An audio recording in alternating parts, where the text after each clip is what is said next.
దీనిపై చర్చిస్తేందుకు ఈరోజు మనతో మహబూబ్ నగర్ నుంచి మహబూబ్ నగర్ మాజీ ఎమ్మెల్యే మాజీ మంత్రి శ్రీనివాస్ గౌడ్ గారు లైవ్లో అందుబాటులో ఉన్నారు. మహబూబ్ నగర్ మున్సిపల్ కార్పొరేషన్ ఎన్నికల్లో ఆయన బిజీగా ఉన్నా కూడా సమయం కేటాయించి ఈ చర్చలో పాల్గొనడానికి వచ్చింది.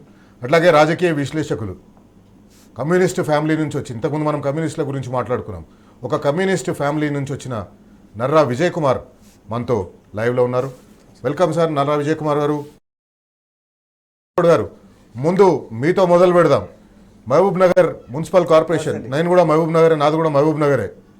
గత 10 ఏళ్లలో మహబూబ్ నగర్ మున్సిపల్ పరిధిలో మహబూబ్ నగర్ రోడ్లు, మహబూబ్ నగర్లో ఉన్న మంచినీటి సౌకర్యం, శిల్ప కళావేదిక, శిల్పారామం, ట్యాంక్ బండ్, కొత్త చెరువు మీద మీరు కట్టిన tank bund, mini tank bund చాలా అద్భుతంగా ఉండే. కానీ మహబూబ్ నగర్లో ఉండే కొందరు నా మిత్రులతో మాట్లాడుతుంటే వాళ్ళు చెప్తున్నారు అసలు అవి ఉన్నావా లేవా అన్నట్టుగా ఉన్నాయి, వాటి మెయింటెనెన్స్ లేదు. ప్రతి దసరాకి కొత్త చెరువు దగ్గర ఒక వేడుకలాగా కనిపించేది, కొత్త చెరువు దగ్గర వేడుకలు కనిపిస్తలేవు. శిల్ప కళావేదిక, శిల్పారామం బోసిపోయింది.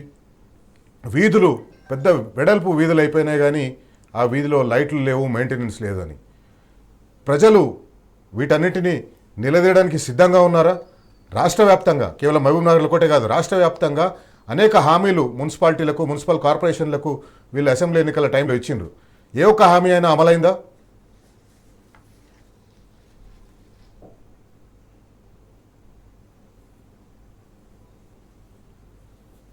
చెప్పండి శ్రీనివాస్ గౌడ్ గారు, వినిపిస్తుందా? శైలేష్ గారు నమస్తే. మీరు చిన్నప్పటి నుంచి మహబూబ్నగర్లో పెరిగిండ్రు. మహబూబ్నగర్ పరిస్థితి మీకు కొత్తగా చెప్పాల్సిన అవసరం లేదు, మీరు చాలా విషయాలు చెప్పారు. కానీ చెప్పేటప్పుడు కూడా కొంత విజువల్స్ మనం చేసేటువంటి కూడా చూపించి జనానికి బాగా అర్థమయ్యేటివి. ఆ రోజు పాతవి కొత్తవి అని చూస్తే అసలు ఊహలకు అందినటువంటిది. పాలమూరు అంటే అత్యధికంగా దాదాపు 14 లక్షల మంది బతుకుదెరువుకు ఊరు వదిలిపెట్టిపోయినటువంటి రాష్ట్రంలో, దేశంలో ఉన్నటువంటి ఏకైక జిల్లా అది. ఇక నువ్వు డెవలప్మెంట్ గురించి తర్వాత దేవుడెరువు, తాగడానికి నీళ్ళు ఉండకుండే, గ్రామాలలో ఉండకుండా మీ ఊర్లో లేవు, మా ఊర్లో లేవు, టౌన్లో లేవు. తాగడానికే 2-3 కిలోమీటర్లు పోయి నీళ్లు తీసుకొచ్చే పరిస్థితి ఉండేది. ఇంకా పట్టణం చూస్తేనే అది పట్టణంలాగా ఎవడు అనుకుండ్రి. మొత్తం టోటల్గా సందులు ఉండేటివి, దుమ్ము ధూళితో ఉండేటివి, గుంతలు ఉండేటివి. రాత్రిపూట చీకటి, మెయిన్ రోడ్లోనే చీకటి ఉండేది రాత్రిపూటలలో కూడా. మరి ఇక అభివృద్ధి అనేది ఏమీ ఎక్కడ లేదు. అక్కడ ఒక చిన్న ఇండస్ట్రీ లేదు, బతుకుదెరువు లేదు. కాలేజ్, మీరు చదువుకున్న కాలేజ్ కూడా కోళ్ళ ఫారం, రేకులు కోళ్ళ ఫారం. ఎండాకాలం అయితే మనకు చెమటలు వచ్చేటివి. మనకు కాలేజీలో కూర్చుంటే, ఎంబీఎస్ కాలేజ్ చదువుతుంటే అధ్వానమైనటువంటి పరిస్థితి. ఒక పార్కు లేదు, ఒక కథ లేదు. ఎవడైనా ఊరుకు పండుగకి ఎవరైనా చుట్టాలు వస్తే తిట్టిపోయేది, ఇదేం జిల్లారా అని. చాలామంది వెనకడికి మేధావులు కానీ అందరికీ అనేది ఈ మహబూబ్నగర్ జిల్లా చిత్రపటంలో ఉండదు, ఖాళీ అయిపోతుంది, ఎవడు ఉండడు ఈడ. అంతకుముందు ఒక నటరాజ్ థియేటర్ సుబ్బారెడ్డి గారు ఉండే, మీకు తెలుసు. వారు చాలా సందర్భాలు చెప్పేది, ఎవరైనా ఇల్లు కట్టుకునికి వస్తే ఈడెందుకు కట్టుకుంటారా, ఈ ఊరు ఖాళీ అవుతుంది, ఎవడు ఉండడు ఊర్లో, తాగడానికే నీళ్ళు లేవు, పరిస్థితి అధ్వానం అని చెప్పేసి. అలాంటి మహబూబ్నగరు, అలాంటి పాలమూరు, ఇవాళ ఎవరైనా పాలమూరుకు వస్తే అసలు ఇది మహబూబ్నగర్ హైదరాబాద్ అంటారా అన్నారు. చూడండి, ఇప్పుడు ఈ 2 సంవత్సరాలు చూస్తే ఒక్కనే ఉన్నాయి. పబ్లిక్ అంతా ఏం తెచ్చుకుంటున్నా అని. ఎవరైనా రైతుల పరిస్థితి అట్లే ఉంది, ప్రజల పరిస్థితి, వ్యాపారస్తులు అట్లే ఉంది. ఎవరు ఒక వర్గం బాగుందని ఎక్కడ లేదు. ఇలా మహబూబ్నగర్ చూస్తే ఒక చిన్న పార్క్ లేకుండే, దేశంలో నెంబర్ 1 పార్క్ ఉండాలని చెప్పి 2087 ఎకరాల పార్క్ చేసినాం. 26,000 ఎకరాల జంగల్ సఫారీ చేయాలని ట్రెంచ్ కొట్టి చేసినాం. ఒక ఐటీ టవర్ తెచ్చి కేటీఆర్ గారిని అడిగి పెద్ద ఐటీ టవర్ తెచ్చి 12 దేశాల కంపెనీలు వచ్చింది. ఇవాళ 12 దేశాలలో వాపసు వెళ్ళిపోయారు. 10,000 మందికి ఎంప్లాయ్మెంట్ ఇచ్చి అమర్రాజు కంపెనీ తెచ్చినాం. అలాంటివి 5 కంపెనీలు మాట్లాడి పెట్టినాం. మనం తెచ్చిన కంపెనీ నడుస్తుంది అని బెదిరించి బ్లాక్మెయిల్ చేస్తే ఆయన ఫర్దర్ ఎక్స్టెన్షన్ కూడా పోతలేడు. ఇలా 5 కంపెనీలు ఆగిపోయినాయి. ఐటీ టవర్ నుంచి బైపాస్ రోడ్డుకు ఆ రోడ్డు 100 ఫీట్ రోడ్డు అదట్లే ఆగిపోయింది. శిల్పారామం బూజు పట్టిపోయింది. పెద్ద కంపున్న ప్లేస్ను అత్యంత అద్భుతంగా కట్టి చిన్న కొలువృత్తులు బతికేటట్లు షాప్స్ కడితే ఇలా మొత్తం ఇదైపోయింది. ట్యాంక్ బండ్, ఆ ట్యాంక్ బండ్లో ఉన్న నీళ్లు ఉదండాపూర్ నుంచి కృష్ణా రివర్ నింపాలని ప్లాన్ చేసినాం. బ్రహ్మాండం కట్టినాం. 122-170 కోట్లతో ప్రపోజల్. మధ్యంతరంగా ఆగిపోయింది, ఐలాండ్ ఆగిపోయింది. శనివారం ఆదివారం 5 జిల్లాల వాళ్ళు వచ్చి అక్కడ వినోదంగా గడపాలి అనేటువంటి ప్లాన్ ఉండే, హైదరాబాద్ నుంచి రావాలని ఉండే, అది ఆగిపోయింది. స్టేడియం కట్టినాం, దానిలో లోపల ఉన్నటువంటి ఏసీలు ఆగిపోయినాయి. మన ఏది స్పోర్ట్స్ హాస్టల్ ఇప్పుడు ప్లాస్టిక్ కూడా చేపిస్తలేరు.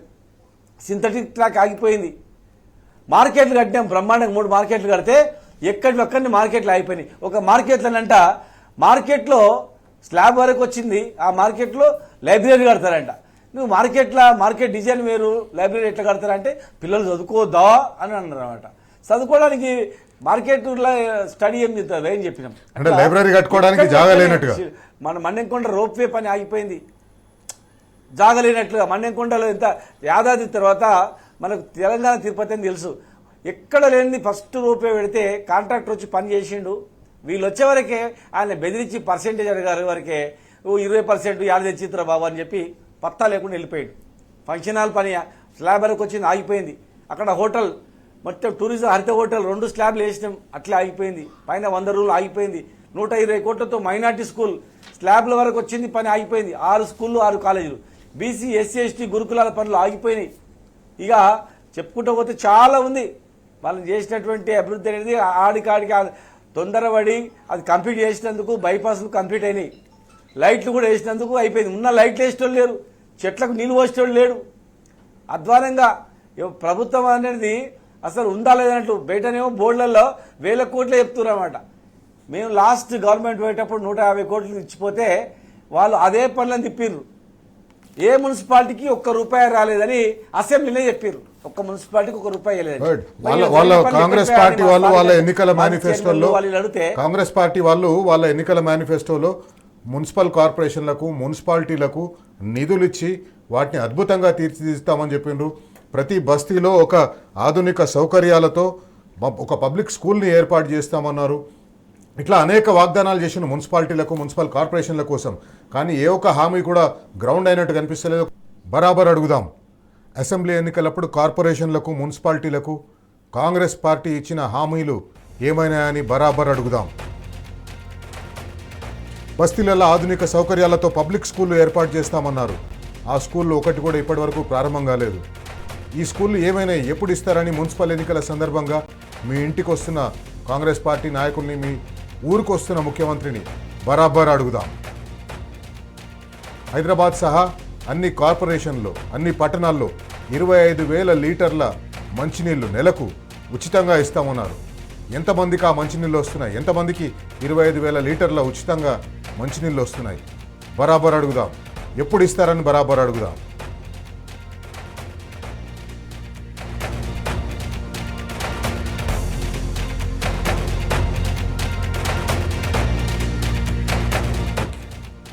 రైట్.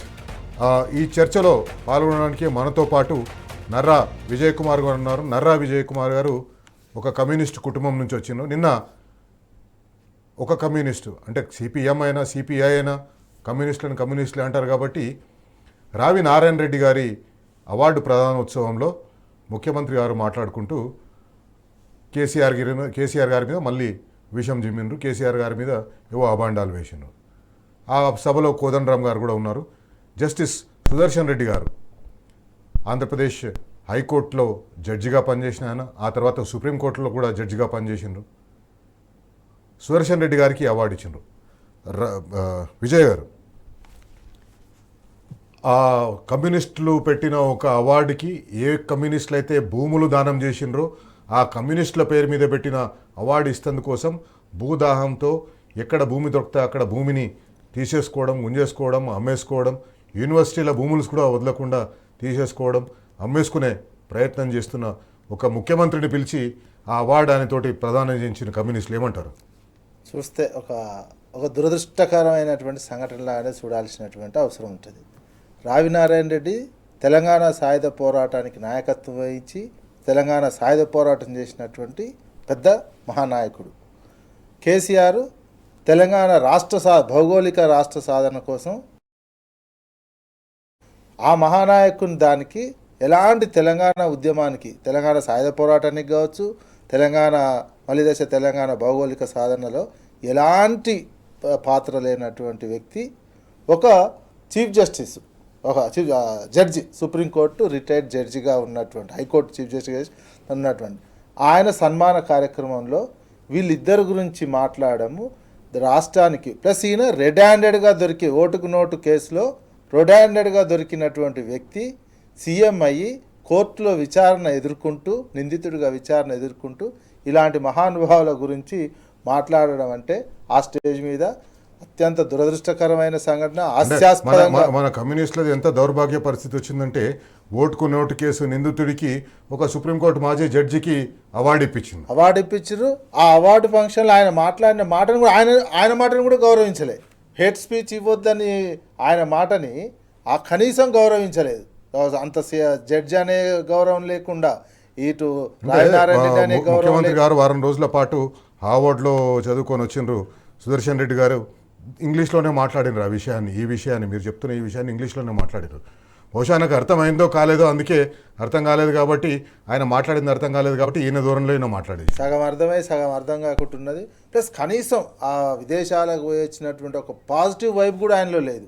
ఒక నెగిటివ్ వైబే కనిపిస్తుంది. ఆ నెగిటివ్ నిజానికి ఒక ముఖ్యమంత్రి 15 రోజుల పాటు విదేశీ పర్యటన చేసి వచ్చిన తర్వాత ఆ విదేశీ పర్యటన విషయాలు, అక్కడ కొత్తగా నేర్చుకున్న విషయాలు, రాష్ట్రానికి దానివల్ల జరిగే లాభం ఏముంటుంది, వీటన్నిటిపైన కూడా చెప్పవలసిన అవసరం ఉంది. ఒకవేళ ఇట్లాంటి అవకాశమే ఒక ముఖ్యమంత్రికి దొరికితే, అట్లాంటి వేదిక ఒక ముఖ్యమంత్రికి దొరికితే ఆ ముఖ్యమంత్రి ఆ వేదిక మీద నుంచి ఏ రకంగా ఎట్లా విదేశీ పర్యటన జరిగింది, ఏ రకంగా రాష్ట్రానికి మేలు చేయడం కోసం తాను చూసిన కొత్త విషయాలు, తాను నేర్చుకున్న కొత్త విషయాల గురించి అట్లాంటి వేదిక దొరికింది కాబట్టి అదే సువర్ణ అవకాశంగా భావించి ఆ వేదికపై నుంచి మాట్లాడే అవకాశం ఉంటుంది. కానీ అవేవి మాట్లాడకుండా మళ్ళీ పాత పద్ధతిలోనే కేసీఆర్ గారి మీద, బీఆర్ఎస్ పార్టీ మీద విమర్శలు చేయడం, విషయం చేయడం.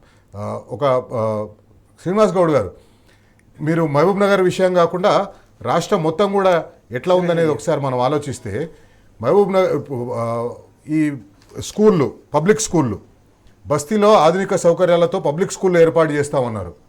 మహబూబ్ నగర్లో ఎన్ని స్కూళ్ళు స్టార్ట్ అయినాయి, అట్లాగే రాష్ట్రంలో ఎన్ని స్కూళ్ళు స్టార్ట్ అయినాయి? వాళ్ళు స్కూల్ లేదు, గీలేదు. శైలేష్ రెడ్డి గారు వాళ్ళ విజన్ అంతా ఉట్టి మాటలు, ఉట్టిగా ప్రజలను మభ్యపెట్టడం తప్ప ఎక్కడ స్కూళ్ళు, వాళ్ళు దోసుకోవడం తప్ప ఏం లేదు. ఇక్కడ కాంట్రాక్ట్ ఇవ్వడం, ఇప్పుడు పనులు చేయమంటే కూడా ఎవడు కాంట్రాక్ట్ చేస్తలేడు, వర్క్ చేస్తలేడు. భయపడుతున్నారు బిల్లు వస్తుందో రాదో అని. ఎవడన్నా ఒక లేఅవుట్ చేద్దామంటే కూడా భయపడుతున్నారు. మేము ఉన్నప్పుడు ఉదాహరణకు మహబూబ్నగర్లో కానీ ఇంకా కొన్ని జిల్లాల్లో కేటీఆర్ గారు అర్బన్ డెవలప్మెంట్ అథారిటీలు చేసినందుకు ఈరోజు అర్బన్ డెవలప్మెంట్ అథారిటీ ద్వారా వచ్చిన డబ్బులతో అక్కడ ఇక్కడ చిన్న చిన్న పనులు చేస్తారు తప్ప ఏం లేదు. ఒక విజనే లేదు. మనం అప్పుడు ఒక విజన్, మార్కెట్స్ ఉండాలి, ప్లే గ్రౌండ్స్ ఉండాలి, స్కూల్స్ ఉండాలి, ఎస్టీపీలు ఉండాలి, టౌన్లో ఉన్నటువంటి లేక్స్ను డెవలప్ చేయాలి, షాపింగ్ కాంప్లెక్స్ ఉండాలి, మరి పేదవాళ్ళకు కూడా ఫుట్పాత్లో ఉన్నటువంటి వాళ్ళకు కూడా షాప్స్ కట్టియాలి. ఒక రకమైనటువంటి ప్లానింగ్ ఉంటుంది. శ్మశాన వాటికల నుంచి మొదలుకుంటే అన్ని, డ్రింకింగ్ వాటర్ నుంచి 5 రూపీస్ భోజనం, పేదవాళ్ళకు 5 రూపాయల భోజనం, ఒక విజన్ అనేది ఉంది. వీళ్ళకి ఏముంది, ఏ టౌన్లో ఏం లేదు. ప్రతి టౌన్లో ఇప్పుడు ఎక్కడెక్కడ భూములని కూడా లీజుకి ఇస్తున్నట్టు టోటల్గా టౌన్లో భూములు ఎక్కడెక్కడ ఉన్నాయి, విలేజ్లలో కూడా గ్రామ కంటాలు ఎక్కడెక్కడ ఉన్నాయి, ఆ జాబితా తయారు చేశారు. ఇంక మిల్గవు, అవి కూడా మిల్గవు. డెవలప్మెంట్ లేదు, పాస్ ఎక్కలేదు. ఏ మున్సిపాలిటీ భూములు కనిపిస్తే అక్కడ దొరికితే అక్కడ భూముల మీద కనేయడం, ఆ భూములను నమ్ముకోవడం, భూములని తమ అన్యాయాలకు కట్టబెట్టడం, ఇవే వాళ్ళు చేస్తున్నట్టుగా అనిపిస్తుంది. మల్టీపర్పస్ పార్కులను ఏర్పాటు చేస్తామన్నారు. మల్టీపర్పస్ పార్కులకు దిక్కు లేదు. గృహలక్ష్మి మహబూబ్ నగర్లో ఎంతమందికి వస్తుందో తెలియదు. రాష్ట్ర వ్యాప్తంగా అయితే చాలామంది, ఒక 70-80% మంది గృహాలకు సంబంధించిన వాళ్ళు ఆ గృహలక్ష్మి పథకం తమకు వస్తలేదని చెప్తున్నారు. గ్యాస్ 500 రూపాయలకే ఇస్తామన్నారు, 500 రూపాయలకు మాకు వస్తలేదని చెప్పేసి అంటున్నారు. ఏవి కూడా 2500 రూపాయలు ప్రతి మహిళకి ఇస్తామన్నారు, 6 గ్యారంటీలు, ఇవన్నీ ఏవి కూడా లేకుండా వాళ్ళు ఏ ధైర్యంతో ఎన్నికలకు వస్తున్నారు? ఏ 6 గ్యారంటీ లేవు, ఏ గ్యారంటీ లేవు. శైలేష్ రెడ్డి గారు వాళ్ళు ఎలక్షన్స్ వస్తున్నాయంటే చీరలు గుర్తొస్తాయి, చీరలు ఇవ్వాలని, బతుకమ్మ చీరలని ఇప్పుడు గుర్తొస్తాయి. ఎలక్షన్లు అప్పుడు వచ్చినప్పుడు ఇంకా పెద్ద ఉంటాయి పొంకనాలు, ఒకటి మామూలుగా ఉండదు. ఆకాశం నుంచి చంద్రమామని దింపి ముందర పెడతామన్నట్లు ఇక వాళ్ళకు అందినటువంటిది ప్రజల గుండెల్లో ఉంది, బాగా ఉంది. పోయి పెళ్లిళ్ళు చేసుకోకుండా ఆగిపోయినాయి, పెళ్లిళ్ళు ఆగిపోయిన పెళ్లిళ్లకు తులం బంగారం ఇస్తామన్నారు, మాసం బంగారం ఇవ్వాలని చెప్తున్నారు. ఒక్క హామీ ఒకటని కాదు. ఇంటిగ్రేటెడ్ స్కూల్ లేవు, పార్కులు లేవు, కథ లేవు. ఉన్న పార్కులు ప్రతి మున్సిపాలిటీలో మనం ఒక మార్కెట్ కట్టినాం. ఒక్కొక్క మున్సిపాలిటీ గ్రేడ్ని బట్టి చిన్నదానిలో 1, పెద్దదానిలో 2, కార్పొరేషన్లో 4, 5 అని. కార్పొరేషన్లో కట్టినటువంటి మార్కెట్లు మీరు ఏ మున్సిపాలిటీని తీసుకోండి, ప్రతి మున్సిపాలిటీలో ఆ రోజు ఎట్లయితే నిలిచిపోయిన పనులు ఈ రోజు సేమ్ యాజ్ టీజ్గా ఉన్నాయి. ఎక్కడ పనులు అక్కడ నిలిచిపోయినాయి. వెనకటికి మనం తదాస్థితి అని అంటాగానే ఎక్కడ పచ్చులు ఆగిపోవడము, చెట్లు గాలి ఆగిపోవడం ఎట్లయితుందో ఈరోజు ఈ గవర్నమెంట్ రాగానే మనకు ప్రభుత్వంలో చేసిన పనులు ఆగిపోయినాయి. కొత్త పనులు అసలు లేవు, కొత్త పనులు కూడా లేవు. ఎక్కడో అక్కడో ఏమైనా సీఎం నుంచి ఫండ్ తీసుకొచ్చడం అని అంటే టెండర్లు ఇస్తే కూడా ఎవరు పని చేసేవాడు దిక్కులేడు. ఎందుకంటే వాళ్ళకి తెలుసు ఈ పైసలు రావు, 20% మనం ఇవ్వలేమని చెప్పి. ఎవడైనా బిల్డింగ్ కడదామంటే కూడా భయపడుతున్నాడు. మొత్తం రేట్ ఫిక్స్డ్. అపార్ట్మెంట్ కట్టాలంటే రేట్ ఫిక్స్డ్, దానికి ఒకరు, లేఅవుట్లకు ఒక నాయకుడు, మరి భూ తగాదాలకు ఇంకొక నాయకుడు. తగాదా భూమి ఉందంటే 50-50%, మంచి భూమి ఉందంటే నీకు ఎంత ఖర్చు అయిందో చెప్పు, మొత్తం నేను ఇస్తాను, నాకు ఇచ్చేసేయని చెప్పి 3-4 మంత్రులు 4 వైపులా 4 ఆఫీసులు పెట్టుకొని కార్పొరేషన్ల మున్సిపాలిటీలల్లో ఇదే పని చేస్తున్నారు తప్ప వాళ్ళకి ఏం లేదు. 2.5 సంవత్సరాలు అయిపోయింది. కేసీఆర్ నిరుడు తప్ప ఏం లేదు. ఎందుకంటే కేసీఆర్ నిడితే ఇవన్నీ మర్చిపోతారు అనుకుంటున్నారు. ఇంకా కసి పెరుగుతుందని చెప్పి వాళ్ళకి తెలియదు. వాళ్ళు ఈరోజు కేవలం మున్సిపల్ ఎలక్షన్స్ ఉన్నందుకు ఇప్పుడు రేపు తిరుగుతారు. మీరు చూడండి, రేపటి నుంచి స్టార్ట్ చేస్తారు. వాళ్ళు స్టార్ట్ చేసిన దానిలో 2.5 ఏళ్ళు ఈ మున్సిపాలిటీకి ఏం చేసినామో ఆ మున్సిపాలిటీ చెప్పమని చెప్పండి. ఎవరు చెప్పారన్నమాట. మొత్తం టోటల్గా ఇవన్నీ నిన్నమన్న అరెస్టులు కానీ లేకపోతే సిట్ విచారణలు కానీ నాయకుల మీద దాడులు కానీ ఏం చేస్తున్నారంటే కేవలం దృష్టి మళ్లించడానికి. ఫస్ట్ ఎపిసోడ్లు సినిమాల సీరియల్ వచ్చినట్లు కేటీఆర్ గారు, హరీష్ రావు గారు, సంతోష్ గారు, కేసీఆర్ గారు మొత్తం వీళ్ళ మీద నడిపియాల సీరియల్స్ అని చెప్పి పోలింగ్ తేదీ వరకు ఉంటాయి. అట్లా రేపు ఇవాళ పోలింగ్ అనే వరకు ఇటువంటి కథలు చేస్తుంటారు. తర్వాత మళ్ళీ బంద్, మళ్ళీ జెడ్పీటీసీ ఎంపీటీసీ ఎలక్షన్స్ అప్పుడు మళ్ళీ స్టార్ట్ చేస్తారు. మున్సిపాలిటీలు సర్వనాశనమైనవి. మున్సిపాలిటీలో ఏ పరిస్థితి అంటే మనం డ్రింకింగ్ వాటర్, ప్రొటెక్టెడ్ వాటర్ ఇచ్చినాం. ఇప్పుడు ఆ నీళ్లు కనీసం క్లోరినేషన్ చేస్తలేరు. 25,000 లీటర్లు ట్యాంక్ ఎక్కుతున్నాయి, కిందికి వస్తున్నాయి. ఉచితం ఉన్న మురికి నీళ్ళు ఇస్తున్నారు. చాలా మంది మళ్ళీ ఆర్ఓ ప్లాంట్ పెట్టుకుంటారు. మీరు చూడండి, మనం ఉన్నప్పుడు ఆర్ఓ ప్లాంట్ క్లోజ్ చేసినాం, జనరేటర్లు క్లోజ్ చేసినాం. టౌన్లో ఎక్కడ కూడా షాపుల దగ్గర దడ అని చెప్పి శబ్దం వస్తుండే, అవన్నీ పోయినాయి. ఇవాళ మళ్ళీ జనరేటర్లు వచ్చినాయి, మళ్ళీ ఆర్ఓ ప్లాంట్లు వచ్చినాయి. ఈ నీళ్లు గ్రీన్ కలర్ ఉన్నాయి, ఈ నీళ్లు శుద్ధి చేస్తలేరు అని చెప్పి ఆ నీళ్లు కూడా ఎవరు రాతలేడు. పట్టణంలో హాస్పిటల్స్, ప్రతి ఒక్క పెద్ద హాస్పిటల్స్ కట్టినాం. ప్రతి పెద్ద జిల్లాలలో కార్పొరేషన్లో మెడికల్ కాలేజ్ కూడా ఇచ్చినాం. కానీ అక్కడ హాస్పిటల్కి పోతే సత్యవచ్చుడే తప్ప ఏం లేదు. సూదులు లేవు, మందులు లేవు, సరైనటువంటి సౌకర్యాలు లేవు, సిబ్బందికి జీతభత్యాలు లేవు, వర్కర్లు సరిగా లేరు. మున్సిపాలిటీలో అధ్వానమైన పరిస్థితి, వాళ్ళకి జీతాలు ఇస్తలేరు. మొత్తం వీళ్ళే ఏరక తింటున్నారు. ఎక్కడ చేసిన గొంగళి అక్కడ ఉంది. కరెంట్ లేవు, మేము పెట్టిన చెట్లకు నీళ్ళు పోసే దిక్కు లేడు, ప్రజలను అడిగే నాథుడే లేడు. ఇంకా టికెట్లు అంటే ఎవరెంత వాడు. విజయ్ కుమార్ గారితో మాట్లాడదాం. విజయ్ గారు, ఏ ధైర్యం పెట్టుకుని కాంగ్రెస్ పార్టీ ఎన్నికలకు పోతుంది? మున్సిపల్ ఎన్నికలకు వాళ్ళు కాంగ్రెస్ మేనిఫెస్టోలో ఇచ్చిన హామీలే, ఆ మేనిఫెస్టోలో ఇచ్చిన హామీలు ఏ ఒకటి కూడా అమలు కాలేదు. మున్సిపల్ కార్పొరేషన్లో మున్సిపాలిటీలకు సంబంధించిన ఇచ్చిన హామీలు ఒకటి ఏంటంటే బస్తీలలో ఆధునిక సౌకర్యాలతో పబ్లిక్ స్కూళ్ళను ఏర్పాటు చేస్తామన్నారు. ఆ తర్వాత హైదరాబాద్ సహా అన్ని పట్టణాల్లో ప్రతి ఇంటికి 25,000 లీటర్లు మంచినీరు ఉచితంగా ఇస్తామన్నారు. మల్టీపర్పస్ పార్కులను ఏర్పాటు చేస్తామన్నారు. అట్లాగే తెల్ల రేషన్ కార్డు ఉన్న ఇంటి యజమానులకు, పట్టణ ప్రాంతాల్లో తెల్ల రేషన్ కార్డు ఉన్న ఇంటి యజమానులకు ఇంటి పన్ను తగ్గిస్తామన్నారు. ఈ హామీలు ఏవి కూడా అమలు కాలేదు. ఏ ధైర్యం చూసుకొని కాంగ్రెస్ పార్టీ ఎన్నికలకు పోతుంది? జనరల్గా అధికార పార్టీ అనే ఒక ప్రధానమైనటువంటి అడ్వాంటేజ్ తీసుకుంటున్నట్టు కనిపిస్తుంది. హామీలు నెరవేర్చకుండా కూడా ఈ అంశాలు ప్రధానంగా నిన్న బూతులు మాట్లాడడం అదొక కర్టన్ రైజర్ లాగా పనిచేస్తుంది. రేపు ప్రచారంలో దాదాపు ఈ అంశాలు ఎక్కడైతే ప్రతిపక్ష పార్టీగా లేదా మామూలు పౌర సమాజం ఎవరైనా అడుగుతారో అనే దాంతో మీడియా అట్రాక్షన్ కోసము ఆయనకు అనుకూలంగా ఉన్నటువంటి మీడియాలో నిరంతరం ఈ అంశాలే, బూతులు, తిట్లు, ఇవే ఈ రాజకీయ అంశాలు ఉంటే ఇవి ఎవరు అడగలేరు. ఇప్పుడు వాస్తవానికి 10 రోజుల నుంచి ఈ అంశాలు చర్చకు రావాలి ప్రజల్లో.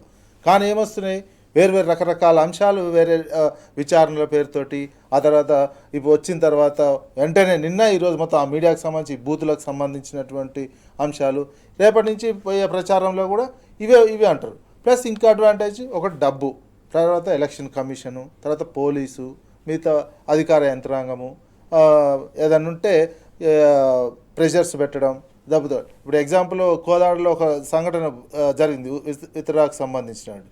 అపోజిషన్ పార్టీకి సంబంధించినటువంటి ఒక హిందూ మహిళ నామినేషన్ వేస్తే విత్డ్రా చేయించుకోవడానికి కాంగ్రెస్ పార్టీ వాళ్ళు ఆమెను కిడ్నాప్ చేసి తర్వాత విత్డ్రాకేంది ముస్లిం వేషంలో బుర్కా కప్పి తీసుకొచ్చి లోపలికి పోతే అక్కడ బీఆర్ఎస్ వాళ్ళ రిటర్నింగ్ ఆఫీసర్ దగ్గర ఉన్నారని బుర్కా వేసుకొని వచ్చి లోపలికి తీసుకుపోయి నేనే నామినేషన్ వేసినామని అని చెప్పి విత్డ్రా చేయించినటువంటి ఇట్లాంటివన్నీ ఒక కొత్త కొత్త ప్రయోగాలు ఇంతకుముందు జరిగిన చేస్తున్నారు. గ్రామ పంచాయతీ ఎలక్షన్లో చూసినాం.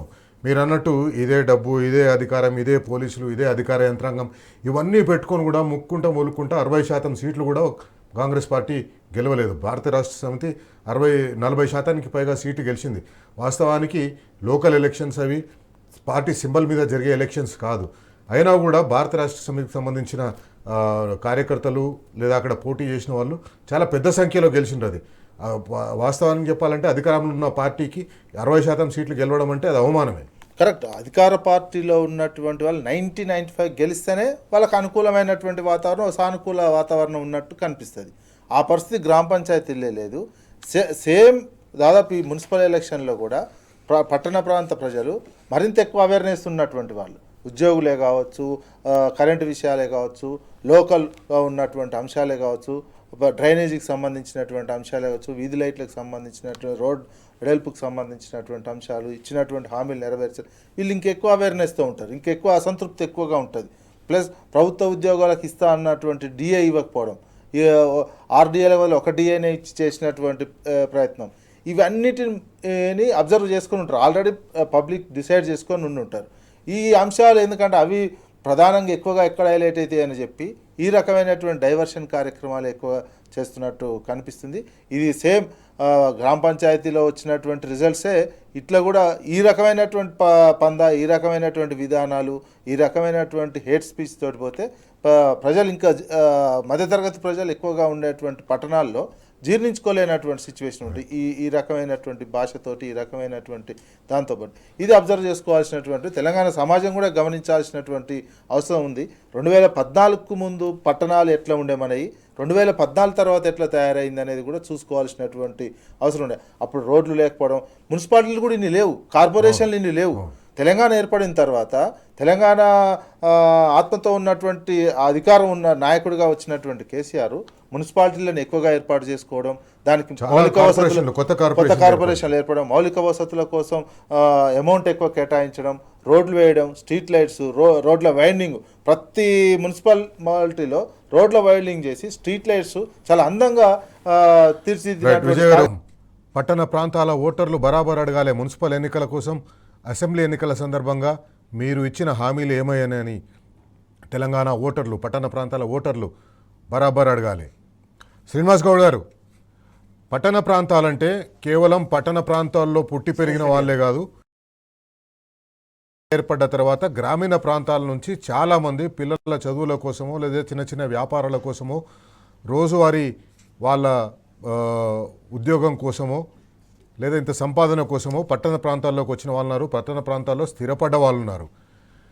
వీరందరికీ కూడా అనేక రకాల జరిగింది. కాంగ్రెస్ పార్టీ అధికారంలోకి వచ్చిన తర్వాత వస్తామనుకొని అధికారంలోకి వచ్చే ముందు, కానీ ఇక్కడ హామీలు ఏవి అమలు కావట్లేదు. ఇంతకుముందు విజయ్ గారు చెప్పినట్టుగా పట్టణ ప్రాంతాల్లోనే చాలామంది రిటైర్డ్ ఉద్యోగులు వాళ్ళు స్థిర నివాసం ఏర్పాటు చేసుకుంటారు. పక్కన ఊరున్నా కూడా పట్టణ ప్రాంతాల్లో స్థిర నివాసం ఏర్పాటు చేసుకుంటారు. పట్టణ ప్రాంతాల్లో తెలంగాణ వచ్చిన తర్వాత రియల్ ఎస్టేట్ వ్యాపారం చాలా బాగా పెరిగింది. చాలామంది ఆ రియల్ ఎస్టేట్ మీద ఆధారపడి బతికే వాళ్ళు ఉన్నారు. ఒక సిమెంట్ పని చేసేవాళ్ళు, సెంటరింగ్ పని చేసేవాళ్ళు, అట్లాగే స్టీల్ అమ్మేవాళ్ళు, సున్నం అమ్మేవాళ్ళు, పెయింట్లు అమ్మేవాళ్ళు, అట్లాగే అక్కడ ప్లాటింగ్ ఏదైనా జరిగితే ఆ ప్లాట్లను మార్కెటింగ్ చేసేవాళ్ళు, ఈ రకంగా అనేక రకాలుగా పట్టణ ప్రాంతాల్లో ఉపాధి పొందేవాళ్ళు చాలామంది పట్టణ ప్రాంతాల్లో వచ్చి స్థిరపడ్డారు. కానీ గత 2 సంవత్సరాలుగా చూస్తే, మొదటి సంవత్సరం ఏమో కానీ 2వ సంవత్సరం మొదలైన తర్వాత వీళ్ళందరూ కూడా మళ్ళీ తిరిగి ఊర్లలోకి వెళ్ళిపోతున్నారు. ఎందుకంటే అక్కడ ఉపాధి అవకాశాలు లేవు కాబట్టి. వీళ్ళందరినీ కూడా ఏ రకంగా కాంగ్రెస్ పార్టీ ఎదుర్కోగలననే ధైర్యం వాళ్ళకి ఏ రకంగా ఉంది? ఏ రకమైన ధైర్యంతో వాళ్ళు ఎన్నికలకు పోతున్నారు? ఒకటి శైలేష్ రెడ్డి గారు, లేదంటే ధైర్యం ఏం లేదు, ఎంత పుట్టి మొండి మాటలు మాట్లాడడము, తర్వాత అబద్ధాలు చెప్పడము. అబద్ధాలు చెప్తే నమ్ముతారు అనుకుంటారు భ్రమ. 2014 కన్నా ముందు జరిగింది. కానీ ప్రజలు ఎన్ని అవస్థలు పడుతున్నారంటే, నేను ఒక మంత్రిగానే కాకుండా అంతకుముందు నేను మున్సిపల్ కమిషన్ కూడా చేసిన కనుక ఆ రోజు మున్సిపాలిటీ ఎట్లుంటే పరిస్థితి అసలు జీతభత్యాలు ఉండకుండే. జీతాలు ఇవ్వకపోతే కార్మికులంతా ఊడిసేవాళ్ళు, లైట్లు వేసే వాళ్ళంతా జోలె పట్టుకొని అడుక్కొని నిరసన తెలుపుతుంది, ఉపవాసాలు ఉంటుండ్రి, చాలా కష్టాలు ఉన్నట్టు. టౌన్లో కూడా ఎట్లా అంటే, టౌన్లో ఇప్పుడు టౌన్కు గ్రామాలకు మంచి కనెక్టివిటీ రోడ్స్ వేసినాం మనం. గ్రామాల్లో ఉన్నటువంటి రైతులు మనం మంచిగా ఫ్రీ కరెంటు రైతు బంధు ఇచ్చే వరకే రైతులు కంపల్సరీ 2 పంటలు పండిస్తారు. పండించి వాళ్ళు కొంచెం ధనవంతులు అయిపోయే వరకు వాళ్ళు కనెక్టివిటీ రోడ్డు కూడా ఊరు నుంచి జిల్లా హెడ్ క్వార్టర్కు మ్యాక్సిమం ఒక ½ అవర్లో రాగలుగుతాడు. ఈ ½ అవర్లో వచ్చి ఇక్కడ కూరగాయలు అమ్ముకొని, పాలు అమ్ముకొని, ప్లస్ అక్కడ హాస్పిటల్కి పోయి మంచిగా వైద్యం చేయించుకొని, ప్లస్ ఇంకేదో చిన్న చిన్న వ్యాపారాలు చేసుకొని మళ్ళీ ఇంటికి పోయేవాళ్ళు అనమాట. ఇప్పుడు ఎట్లా ఉంది పరిస్థితి అంటే, వ్యాపారాలు నడుస్తలేవు. గ్రామీణ ప్రాంతంలో రైతు బక్కజీకిపోయిండు. పండిన పంటలకు ధరలు లేవు. పంటలు పండించుకుంటే మళ్ళీ నష్టం రావడం తప్ప ఏం లేదు. తన చెమట రక్తము కరిగించి కట్టిన పంటలకు గిట్టుబాటు ధర ఉండదు. కరెంటు కష్టాలు వచ్చినాయి, సేన్లు ఎండిపోతున్నాయి, యూరియా పిండి దొరకలేదు. ఇంకా రైతులు ఎవ్రీ డే వచ్చి పోయే వాళ్ళు కూడా బంద్ అయిపోయారు. ఏమో ఇక్కడ ఏం లేదు, ఉండేటువంటి వ్యవస్థ మంచిగా లేదు. హాస్పిటల్ చూపించుకోవడానికి పెద్ద మంచి వ్యవస్థ ఉండేటివి. ఇప్పుడు హాస్పిటల్ల పరిస్థితి బాగలేదు. స్కూళ్ళు, కాలేజీలు మంచి వచ్చినాయి, మంచి షాపింగ్ కాంప్లెక్స్ వచ్చినాయి. మల్టీనేషనల్ సంబంధించిన పెద్ద షోరూమ్స్ కూడా పోయే పని లేదు. వెనకటికి పెళ్లి అంటే కొంచెం ధనవంతుడు హైదరాబాద్ పోయి షాపింగ్ చేస్తుంది, బంగారం కొనుక్కుంటుంది. జిల్లా హెడ్ క్వార్టర్లోనే షాప్స్, స్కూళ్ళు, కాలేజీలు, మెడికల్ కాలేజీలు, నర్సింగ్ కాలేజీలు, డిగ్రీ కాలేజీలు, మొత్తం ఉమ్మడి జిల్లాకు మనం చదువుకునేటప్పుడు ఒక కాలేజీ ఉండే. శ్రీనివాస్ గౌడ్ గారు, కాంగ్రెస్ పార్టీ ఏ ధైర్యం ఉంది అంటే, కాంగ్రెస్ పార్టీ దగ్గర ప్రస్తుతానికి అధికారం ఉంది కాబట్టి వాళ్ళ దగ్గర పోలీసులు ఉన్నారు, వాళ్ళ దగ్గర ఇతర ఎన్నికలకు ఉపయోగపడే యంత్రాంగం ఉంది, విచ్చలవిడిగా సంపాదించిన డబ్బు ఉంది. గత 2 సంవత్సరాలుగా మీరు అన్నట్టు సెటిల్మెంట్లు చేసి ఆ పనులు చేసి ఈ పనులు చేసి సంపాదించిన డబ్బులు ఉన్నాయి. దాన్ని మీరు ఎట్లా ఎదుర్కొంటారు? ఏ రకంగా వాళ్ళ ఉండే అధికారాన్ని, వాళ్ళకుండే పోలీస్ బలాన్ని, వాళ్ళకుండే రెవెన్యూ యంత్రాంగం బలాన్ని, వాళ్ళకుండే ధన బలాన్ని ఏ రకంగా మీరు ఎదుర్కొంటారు? మేము ఖచ్చితంగా ప్రజలను ఓటు వేసేటట్లు కళ్ళ ముందర, ఇప్పుడు ఏ వార్డుకైనా ఏ డివిజన్కి పోయినా మేము చేసిన పనులు కనిపిస్తాయి. వాళ్ళు చేసిన పని ఒక్కటి కనపడదన్నమాట. ఒక్క పని కనిపించే పరిస్థితి లేదు. ఎవరికైనా ఉద్యోగాలు వచ్చిన పరిస్థితి లేదు, ఎవరికైనా కొత్తగా ఏమన్నా బెనిఫిట్ అయిన పరిస్థితి లేదు. ఎస్సీ కాలనీకి పోతే ఒక దళిత బంధు లేదు. మేము ఒక దగ్గరికి పోయినాం అనుకో, కారు ఇచ్చింటాము, ట్రాక్టర్ ఇచ్చింటాము. లేదు ఇస్తూరు షాప్ వాళ్ళ దగ్గరికి పోతే బీసీ బంధు ఇచ్చింటాము. రైతు వస్తే అక్కడ కిరాయి కొని ఉంటాడు, మంచిగా మన ఇల్లు కట్టుకుని ఉంటాడు. ప్లాటింగ్స్ మస్తు జరుగుతున్నటివి, ఇండ్లు కొత్త ఇండ్లు వచ్చేటివి. కార్మికులకు, భవన కార్మికులకు పని ఉండేది, ఎలక్ట్రీషియన్లకు పని ఉండేది, బండలేసేటోనికి పని ఉండేది. మొత్తం రైతు కింద అందరు బతికేది అనమాట. రైతు ఎండిపోయిండు, ఈ కులవృత్తులు మొత్తం నాశనం అయిపోయినాయి, ఇక్కడ పనులు అనేవి పోయినాయి, నిర్మాణ సంస్థ అనేది మొత్తం పూర్తిగా ఆగిపోయింది, మొత్తం టోటల్ అస్తవ్యస్తంగా అయిపోయింది. మేము పోగానే చెప్తాం ఈ వార్డులో ఏం జరిగింది, ఈ టౌన్లో ఏం జరిగింది, 2014 కన్నా ముందు ఈ ఊరు పరిస్థితి ఏమైంది, ఈ మున్సిపాలిటీ పరిస్థితి ఏముంది, 2014 తర్వాత 9 సంవత్సరాలు ప్రతి టౌన్లో కూడా ఈ తెలంగాణ రాష్ట్రంలో తాగడానికే నీళ్ళ కష్టం ఉండేది. ప్రతి టౌన్లో కూడా ఒక చిన్న పార్క్ ఉండేది కాదు, అధ్వానమైనటువంటి పరిస్థితి ఉండేది. కానీ ఇలా ఏ గ్రామాలే అద్భుతంగా అయినాయి. మున్సిపాలిటీలలో వెనకటికి చాలా మేము ఉన్నప్పుడు ఏంటంటే 2014 కన్నా ముందు గ్రామీణ ప్రాంతాలకు మాకు మున్సిపాలిటీ తీసేసేయండి, ట్యాక్స్లు ఎక్కువైపోయినవి, గ్రామ పంచాయతీల కన్నా అధ్వానంగా ఉంది మున్సిపాలిటీస్ అని చెప్పి కొట్లాడలేటి. శ్రీనివాస్ గౌడ్ గారు, బాకీ కార్డులు పంచుతున్నారు కదా మీరు, బాకీ కార్డులు పంచుతుంది కదా, ఆ బాకీ కార్డులు పంచనివ్వట్లేదు కాంగ్రెస్ పార్టీ నాయకులు, పోలీసులు చాలా చోట్ల అడ్డుపడుతున్నారని చెప్పిస్తుంది. మీకు కూడా అట్లాంటి ఇబ్బంది ఏమైనా ఎదురవుతుందా? బాకీ కార్డులు పంచనిస్తారా మిమ్మల్ని, లేకపోతే ఏ రకంగా ఇబ్బందులు పెడుతున్నారు ప్రచారంలో? ఇక వాళ్ళు మొత్తం ఒక పోలీసు వ్యవస్థను నమ్ముకున్నారు, అవినీతి అధికారులను కొంతమందిని పెట్టుకున్నారు. మంచి పోలీసులనేమో, నిజాయితీ గల పోలీసులనేమో లూప్ లైన్లో వాడేసినారు. వాళ్ళకు అనుకున్న వాళ్ళని కొంతమంది పెట్టుకున్నారు. కాన్స్టిట్యున్సీలో ప్రతి కాన్స్టిట్యున్సీలో ఒకరిద్దరు ఉంటారు. వాళ్ళంతా టోటల్ వాళ్ళు భూ సెటిల్మెంట్ చేయడము, ఎలక్షన్ నామినేషన్ వేస్తే వాళ్ళని భయపెట్టేయడము. వీళ్ళే తీసుకుపోయి ఒక నామినేషన్ వేయడానికి 3 ఉండాలి. వీళ్ళు ఎంతమంది పోతున్నారు, 10 మంది 20 మంది పోయి బాజాప్తా ఫోటోలు దిగుతున్నారు. ఫోటోలు దిగి పేపర్లలో కూడా 10 మందితో నామినేషన్ ఇచ్చినట్టు ఫోటోలు వస్తున్నాయి. పోలీసులు కూడా వాళ్ళని 10 మంది 20 మంది ఏ పార్టీ అయినాకనే కండువ ఉందా నీకు, కండువ వేసుకో కాంగ్రెస్ కండువ వేసుకో తోపో లోపలికో. కాంగ్రెస్ కండువ కనిపిస్తే 5 మంది 10 మంది 20 మంది పోవచ్చు. ఇంకా టీఆర్ఎస్ కండువ కనబడితే మీరు ముగ్గురే పోవాలి నిబంధనలు. ఇక వేసిన వాళ్ళని భయపెట్టియడం, నామినేషన్ వేసిన వాళ్ళని భయపెట్టియడం, వాళ్ళు నిలబడ్డ దగ్గర రోడ్లు లేపిస్తున్నట్లు లైట్లు లేపిస్తున్నారు, మరి పనులు నడిపిస్తున్నారు వాళ్ళు. అక్కడ ఉన్నటువంటి మున్సిపల్ కమిషనర్ కొంతమంది పైన అధికారులు మీరు సొంతం డబ్బులతో చేయించండి మేము మళ్ళీ బిల్లు పెడతాం అని చెప్పి ఆ బిల్లులు పెట్టిస్తున్నారు, పనులు చేయిస్తున్నారు. లేదు కాంట్రాక్టర్లు చెప్పి పని చేయిస్తున్నారు, నువ్వు కాంట్రాక్టర్ నువ్వు పని చేయి మేము బిల్లు ఇస్తామని చెప్పి. అట్లా వాళ్ళు నిలబడేటువంటి ప్లేస్లలో వాళ్ళు బలంగా కొంచెం బలమైన నాయకులు ఉన్నారంటే ఈ పనులన్నీ లైవ్ లో విజయ్ గారిని ఒక విషయం అడుగుదాం. తక్కువ విజయ్ గారు, ఇప్పుడు ఎలక్షన్లు వస్తే రైతు బంధు గుర్తొస్తుంది ముఖ్యమంత్రికి అని చెప్పేసి అనేక సందర్భాల్లో బీఆర్ఎస్ ఆరోపణలు చేసింది. కానీ ఇప్పుడు మున్సిపల్ ఎలక్షన్లు వచ్చినాయి, అయినా రైతు బంధు డిసెంబర్లో జనవరిలో పడాల్సిన రైతు బంధు ఫిబ్రవరి వచ్చినా కూడా ఇంతవరకు పడలేదు. ఫిబ్రవరి 11 వరకు కూడా పడదు, ఎందుకంటే ఎలక్షన్ కోడ్ ఉంది కాబట్టి ఫిబ్రవరి 11 వరకు కూడా పడదు. ఈ పట్టణాలు నడిచేదే రైతులతోటి. రైతులు అక్కడ సుభిక్షంగా ఉంటేనే పట్టణాల్లో రెవెన్యూ మనీ సర్క్యులేషన్ జరుగుతుంది. ఎందుకు ఇవ్వలేదంటారు ఇప్పుడు ఈ రైతు బంధు? ఎందుకంటే రైతులు పట్టణాల్లో కొంచెం తక్కువ ఉంటారు. ఇప్పుడు వ్యవసాయం చేసేది మండల హెడ్ క్వార్టర్లో కొంచెం తక్కువగా ఉన్నటువంటిది ఉంది. పూర్తి గ్రామీణ ఆడ రైతులు లేరు, ఓట్లు లేవు. ఇప్పుడు ఇచ్చి ఏం లాభం, మాకు ఓట్లు పడితే ప్రభావితం చేయరా మున్సిపల్ ఎలక్షన్స్ లో? రైతులు ఊహించుకుంటున్నాడు, రైతులు దీంట్లో ప్రభావితం చేయలేరు. ఓట్లు వాళ్ళు వేసేది లేదు, డైరెక్ట్గా వాళ్ళు వేసేది లేదు. వాళ్ళ చుట్టాలో వాళ్ళ పక్కాలో వాళ్ళు చెప్పి వాళ్ళకి అంత లేదు, రైతాంగానికి అంత శక్తి లేదు. డైరెక్ట్గా వాళ్ళకి నష్టం పోతే ఓట్లు వేస్తారు తప్ప పట్టణ ప్రాంతాల్లో లేదు. పట్టణ ప్రాంతాలకు సంబంధించి ఇవన్నీ లేకనే ఇట్లాంటి బూతులు మాట్లాడితే ఇష్యూ డైవర్ట్ అవుతుందని రైతాంగం. అదే ఇప్పుడు ఎంపీటీసీ జడ్పీటీసీ వచ్చినాయి అనుకో, రైతు బంధు వేసేవాడు, రైతుకు సంబంధించినటువంటి దాని మీద వేసేవాడు. అది కూడా వేసేవాడో లేదో మరి మోసం చేయడం అనేది ఆయన చెప్పుకుంటూనే ఉన్నాడు. నమ్మితే మోసం చేస్తాము అనే విషయం అనేక సార్లు ముఖ్యమంత్రి గారు చెప్పినటువంటి.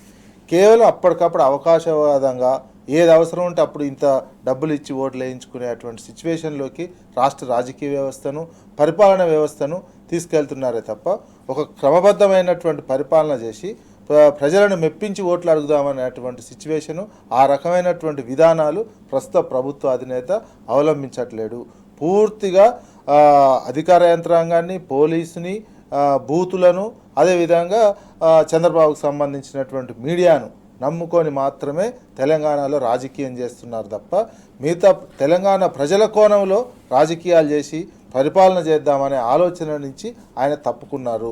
అందుకే దాదాపు 65 సార్లు ఢిల్లీకి పోయినటువంటి, దాదాపు 65 సార్లు 3 రోజులు వేసుకున్న 180 రోజులు, దావోస్కు 3 సార్లు, అమెరికాకు 2 సార్లు, మొత్తం 250 రోజులు, 700 రోజుల పరిపాలన, 720 రోజుల పరిపాలనలో 250 రోజులు బయటనే ఉన్నాడు ఆయన, తెలంగాణలో లేడు. అందుకని తెలంగాణ మీద ఒక చిత్తశుద్ధో, తెలంగాణ మీద ఒక ప్రేమో, తెలంగాణని ఇట్లా ప్రేమతో పరిపాలించాలనేది నాకు సీఎం కావాలనుకున్న ఆయన తర్వాత ఏం చేయాలనో ఈ పని ఎంజాయ్ చేయాలి, ఇట్లా తిట్టాలి, 2 మాటలు తిట్టాలి, టైంపాస్ చేయాలి, నేను 5 ఏళ్ళ వరకు నా కోరిక నెరవేర్చుకోవాలనే కాన్సెప్ట్ తప్ప ప్రజల కాన్సెప్ట్ కనిపించట్లేదు. సమయం తక్కువ ఉంది, మీరు చెప్పండి. మహబూబ్ నగర్ జిల్లా అనేసరికి ఉమ్మడి మహబూబ్ నగర్ జిల్లా ముఖ్యమంత్రి రేవంత్ రెడ్డి గారి సొంత జిల్లా. ఆయన శాసనసభకు ప్రాతినిధ్యం వహిస్తున్న కోడంగల్ ఉమ్మడి మహబూబ్ నగర్ జిల్లాలోకి వస్తుంది. ఆయన పుట్టిన ఊరు ఉమ్మడి మహబూబ్ నగర్ జిల్లాలోకి వస్తుంది. ఆయన పెరిగి చదువుకున్నానని చెప్తున్న వనపర్తి కూడా మహబూబ్ నగర్ జిల్లాలోకి వస్తుంది. ఎన్ని ఉన్నాయి, ఎన్నింట్లలో మీరు ఎన్ని వార్డులు గెలుస్తారనే కాన్ఫిడెన్స్ మీకుంది? ఖచ్చితంగా ఇప్పుడు వాళ్ళు ఏంటంటే ప్రజాస్వామ్యబద్ధంగా ఎలక్షన్ అయితే మాత్రం ఖచ్చితంగా 70% వరకు మేమే ఉంటాం. కానీ అక్కడ ఏమైందంటే పరిస్థితి అతి దారుణంగా ఉంది. పూర్తిగా పోలీసులు కార్యకర్తలకు పనిచేస్తూ చాలా ప్రాంతాలలో మన అభ్యర్థులను భయపెట్టేయడము, నామినేషన్ లేకుండా ఇచ్చేయడము, విత్డ్రాల్ చేయించడము, మరి ఘోరంగా పాల్పడుతూ ఉన్నారు. ఎవరైనా క్యాండిడేట్ ఎంబడి తిరగాలంటే కూడా ఏమేమి బిజినెస్ చేస్తున్నాడని పోలీసులే వాళ్ళకి ఇన్ఫర్మేషన్ ఇవ్వడం, అధికారులకు ఆ డిపార్ట్మెంట్లు బెదిరియడం నడుస్తూ ఉంది. వీళ్ళు ఎన్ని దౌర్జన్యాలు చేసినా, ఎంత భయపెట్టించినా ఖచ్చితంగా మేము 50% గ్యారెంటీగా రీచ్ అవుతాం. 100% కార్పొరేషన్లో కానీ బయట కానీ. అక్కడ వాళ్ళ చూస్తుంటే వ్యవస్థ లోపల కొట్టుకుంటున్నారు. నిన్న కాంగ్రెస్ కార్యాలయం దగ్గర కుర్చీలు వలగొట్టిపోయారు వాళ్ళ కార్యకర్తలే. వాళ్ళ కార్యకర్తలు అరే మేము జెండా మోసిన వాళ్ళకు టికెట్ ఇస్తలేరు, పైసలు ఇచ్చిన వాళ్ళకు టికెట్ ఇస్తున్నారు ఒకరు, మధ్యలో వచ్చిన దళారులకు టికెట్ ఇస్తున్నారు ఒకరు. దాంట్లో కొత్త ఏముంది ఇచ్చిన శ్రీనివాస్ గౌడ్ గారు? అవుతా ఉంది. కాంగ్రెస్ పార్టీలో జెండా మోసిన వాళ్ళని పక్కన పెట్టి పైసలు ఇచ్చిన వాళ్ళకి టికెట్లు ఇస్తారు, కొత్తదేం కాదు కదా. కోమటిరెడ్డి రాజగోపాల్ రెడ్డి గారు, కోమటిరెడ్డి వెంకరెడ్డి గారు ఇప్పుడున్న ముఖ్యమంత్రి గారి మీద ఏం ఆరోపణలు చేసినా మీకు తెలుసు కదా. జెండా మోసిన వల్ల మేము మూటల సంచులు మోసి ఢిల్లీలో పోయి ఈయన పీసీసీ ప్రెసిడెంట్ కొనుక్కొచ్చుకోవడం వాళ్ళు చెప్పిన అది కొత్త ఏం కాదు. దాంట్లో మీరు ఆశ్చర్యపోవాల్సింది ఏం లేదు. దాంట్లో కాంగ్రెస్ పార్టీలో మొదటి నుంచి కూడా జెండా మోస్తున్న నాయకులు కూడా ఆశ్చర్యపోవాల్సింది ఏం లేదు. దాంట్లో వాళ్ళకందరికీ తెలుసు, యథా రాజా తదా కార్యకర్తలు, యథా ముఖ్యమంత్రి తదా కార్యకర్తలు. ఒకటి శైలేష్ రెడ్డి గారు, మేము ఇప్పుడు చూపిస్తాం చూడండి, ఇది మనం కట్టిన హాస్పిటల్ చూడండి, ఇది మనం కట్టిన హాస్పిటల్. ఇక్కడ ముఖ చిత్రం చూడండి, ఇంత బ్రహ్మాండమైన హాస్పిటల్. మీరు చెప్పినటువంటి శిల్పరామం చూడండి, ఇది ఎంత అద్భుతంగా ఉంది. చాలా ఉన్నాయి, ఇట్లా చెప్పుకుంటూ పోతే అద్భుతమైనటువంటి ఉన్నాయి అన్ని. ఈరోజు వాళ్ళు చేసేది ఏం లేదు, వాళ్ళు చూపించేది చెప్పేది ఏం లేదు. కేసీఆర్ని తిట్టడం తప్ప ఏం లేదు. వాళ్ళ ఎజెండా కేసీఆర్ని తిట్టాలి, కేసుల గురించి మాట్లాడాలి తప్ప ఏం లేదు. దొంగలే దొంగ దొంగ అన్నట్లు ఉంది. వాళ్ళ అభివృద్ధి అనేది శూన్యం, ప్రజలకు తెలిసిపోయింది. వాళ్ళు ఎంత చేసినా, ఎన్ని భయపెట్టించినా, పోలీసులు వాళ్ళెంత భయపెట్టించి ఇవి చేసినా కూడా గ్యారెంటీగా ప్రజలందరూ, విజ్ఞానులందరూ కూడా ఆలోచన చేస్తూ ఉన్నారు. కొన్ని మీడియాలు అనేవి ఏంటంటే, మీడియాలు చాలా తప్పుదో పట్టిస్తున్నాయి. వాళ్ళ అనుకూలమైన మీడియాలు భూతద్దాలు పెట్టి చూపిస్తా ఉన్నారు వాళ్ళు చేసేటువంటి పనులు, ఏం లేని పనులను కూడా. కనుక మీరు దయచేసి వాళ్ళు ఎంత సోషల్ మీడియా భూతద్దాలు కూడా పెట్టి చూపించినా మరి ఎట్లా గ్రౌండ్ లో ప్రజలు ఉపయోగించుకోవాలో ఉంటారు, చూస్తా ప్రజలకు తెలుసు ఏ పనులు జరిగినాయి, ఏ పనులు జరగలేదు, ఆమె- వీళ్ళు నిజంగా చెప్తున్నది ఏంది, చేస్తున్నది ఏంది, నిజంగా గ్రౌండ్ లేదనేది అనేది ప్రజలందరూ తెలుసు. థ్యాంక్ యూ శ్రీనివాస్ గౌడ్ డిబేట్లో పాల్గొన్నందుకు. అట్లాగే విజయ్ కుమార్ గారు థ్యాంక్ యూ వెరీ మచ్.